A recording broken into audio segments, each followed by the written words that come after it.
julle, baie welkom by vandag se klein groep byeenkoms. Dis soos altyd vir my baie lekker om weer vandag saam met julle te kan kuier. En vandag gesels ons 'n bietjie verder oor 'n volgende gebed, die petitionary prayer of die vraende gebed, waar ons eintlik na God toe kan kom met ons behoeftes.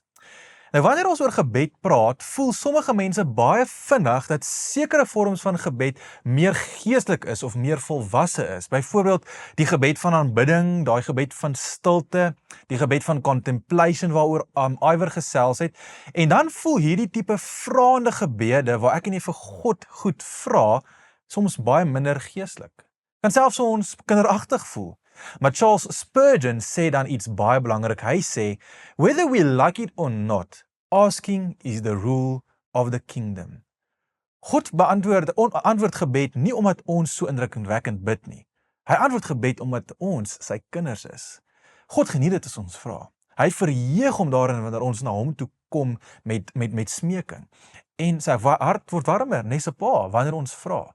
Want dis die hart van gebed, is om te vra. Wanneer ons vir ons eie behoeftes vra, noem ons dit hierdie tipe gebed, petition, en wanneer ons vir ander mense vra, noem ons dit voorbeding, dit waaroor Ensie met julle gesels het. Maar die hart van albei tipe van hierdie tipe gebede is dat ons vra. Nou sommige mense, soos ek genoem het, dink dat Christene uiteindelik bo moet uitkom, bo vraende gebed moet kom, dat ons nie meer die Here goed moet vra nie, dat ons net moet gebede van aanbidding of kontemplasie of stil word moet bid. Maar Foster sê, dit is vals spiritualiteit. Ons groei nooit verby petisiegebede nie. Hoekom nie? Omdat ons altyd afhanklik van God bly.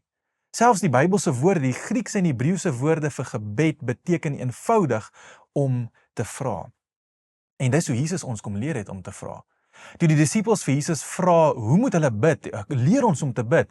Geef hulle dit wat ons vandag baie goed ken as die Onse Vader. En die interessante ding is dat die meeste van daardie gebed is vraende gebed. Jesus leer ons om te vra. Gee ons vandag ons daaglikse brood, vergewe ons skulde en ons sondes, verlos ons van die bode. Met ander woorde, selfs die grootste gebed wat Jesus vir ons geleer het, is gebou rondom vra. So kom julle pause sommer die video hier en antwoord 'n bietjie hierdie vraag. Hoekom dink jy voel mense soms ongemaklik om vir dinge te vra in gebed? Chat bietjie daaroor.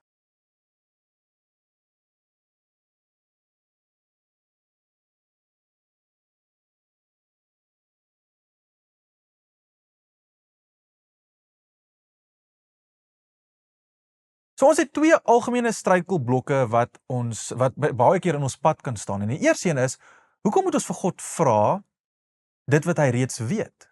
En dis 'n baie goeie en redelike vraag om te hê. En die eenvoudige antwoord volgens Richard Foster is, dat God daarvan hou om gevra te word.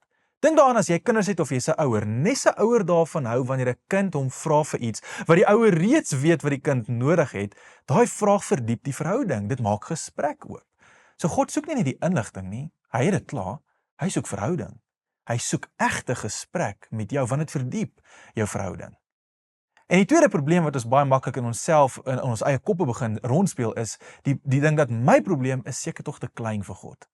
Baie mense voel, ek moet nie God pla of sy tyd mors met hierdie klein goedjies nie. Daar's belangriker dinge in die wêreld waaroor ons kan praat met die Here. Maar die hart van God is 'n vaderhart. Met ander woorde, wat vir hom belangrik is, wat vir jou belangrik is vir hom belangrik. Die stres oor daai operasie wat voor lê, die moeilike kind wat jy nie weet hoe om te hanteer nie, die besige werkskedule of werksprobleme wat jy in die gesig staan, 'n ouer wat oud word en jy weet nie hoe om daai ouer te guide nie, dis nooit te klein vir God nie. Hy wil van jou hoor. Net soos 'n ouer begeerte het vir hulle kind om elke detail van hulle besige skooldag met hulle te deel, so begeer God dat jy ook met hom die kleinste detail van die dag deel. En dan die moeilikste probleem, die moeilikste vraag altans is, waar ons kan gesels, is onbeantwoorde gebed. Ons kom by een van die moeilikste vrae. Hoekom word sommige gebede nie beantwoord nie? En ons moet eerlik wees, daar's nie 'n eenvoudige antwoord hiervoor nie.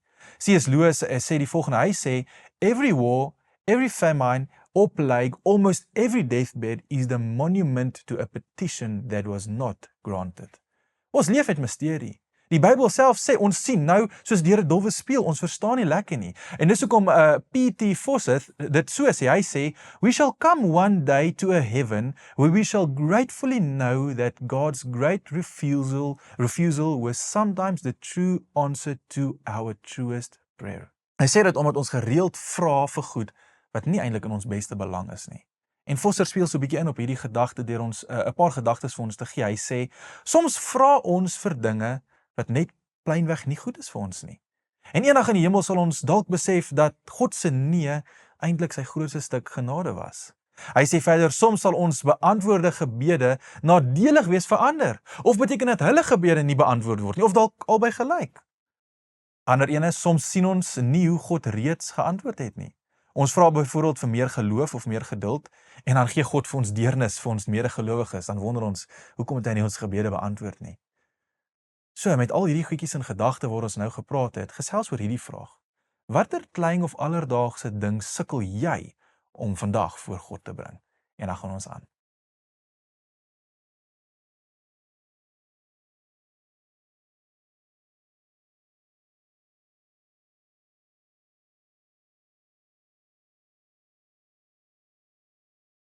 Nou, ons ken die Onse Vader gebed baie goed, en dis eintlik die model vir hierdie vraende gebed waaroor ons nou vandag praat. Nou volgens Foster kan ons vraende gebede opsom in 3 woorde vanuit die Onse Vader, omdat dit juist die Onse Vader 'n vraende gebed is.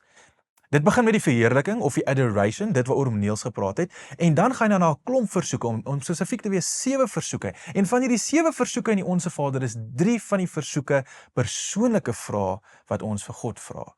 En die 3 is: gee, vergewe en verlos. Maar voor ons daarby kom ons lees sommer die Onse Vader saam deur.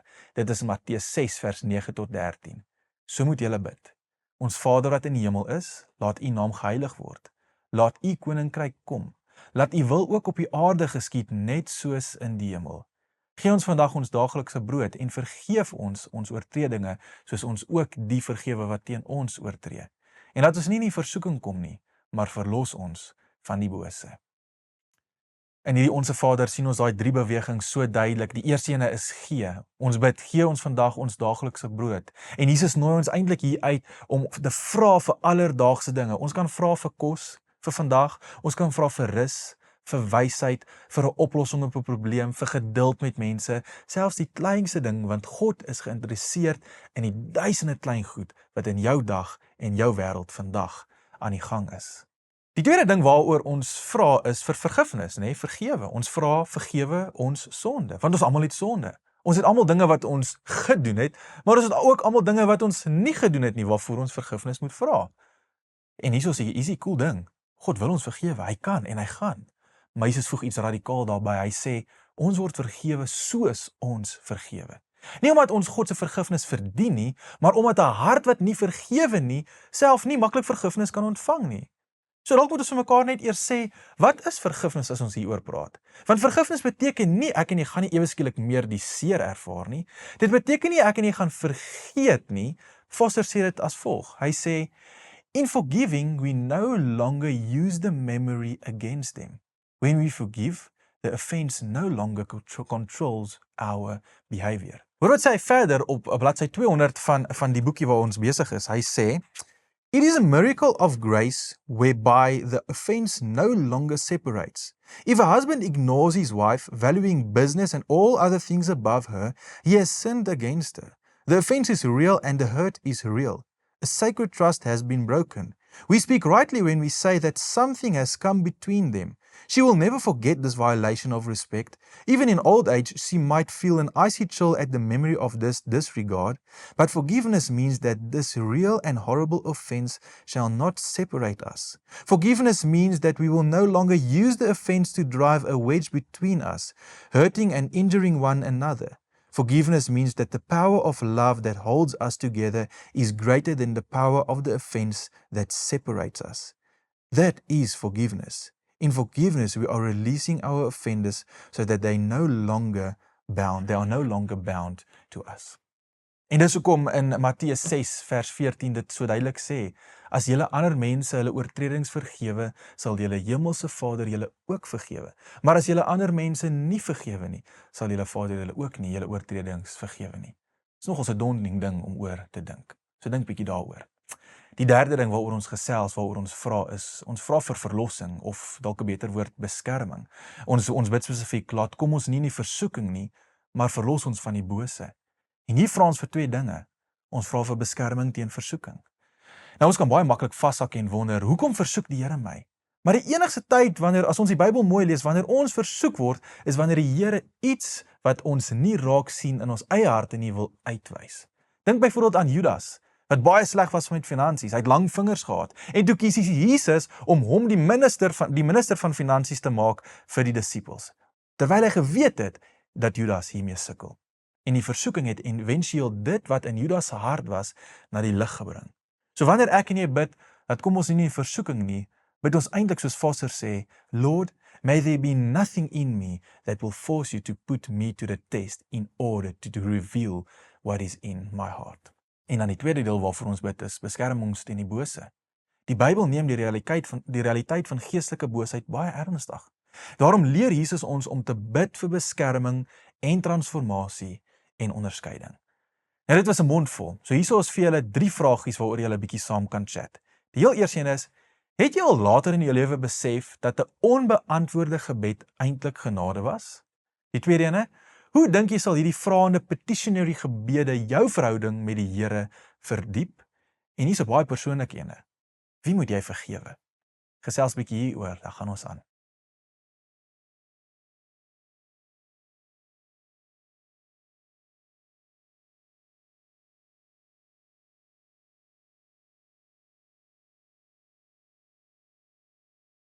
So ek wil julle uitdaag hierdie week. Probeer vir die volgende week elke dag 3 eenvoudige gebede, vraende gebede bid. Die heel eerste ene, gee. Vra vir God om vir jou iets te gee wat jy vandag nodig het. Dink sommer aan die blinde Bartimeus, in Markus 10 vers 46. Jesus gaan na hom toe en vra vir hom, wat is dit wat jy soek van my? En Bartimeus sê, Here, ek wil sien. En daai sien was nie net fisies omdat hy blind was, dit was ook geestelik. Here, ek wil U sien. So vra vir God vir iets wat jy vandag nodig het. Die tweede ene, vergifnis. Vra Here, vergewe my, bely jou sonde, oop en eerlik vir die Here. En die derde ene is verlos. Vra vir die Here om jou te beskerm en die leier van jou lewe te wees. Want in die koninkryk van God is vra steeds die reël. Ek gaan nou vir ons 'n gebed lees om af te sluit, die gebed wat Richard Foster geskryf het hierso rondom hierdie tipe gebede.